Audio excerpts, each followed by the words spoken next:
August నాడు మళ్ళీ అదే ఖమ్మం గడ్డ మీద నుంచి ఇవాళ సవాలు విసురుతున్న హరీష్ రావు, నీలో చీము నెత్తురుంటే నీకు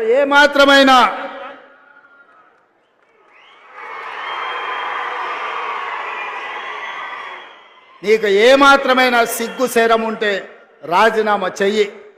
నువ్వెట్లాగూ రాజీనామా చెయ్యవు, నీది సిగ్గులేని జాతి.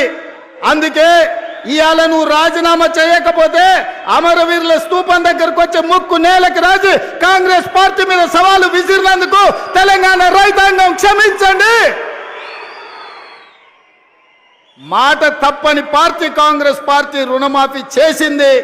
నేను విసిరిన సవాళ్లు వెనక్కి తీసుకుంటున్నానని తెలంగాణ రైతాంగానికి క్షమాపణ చెప్పు.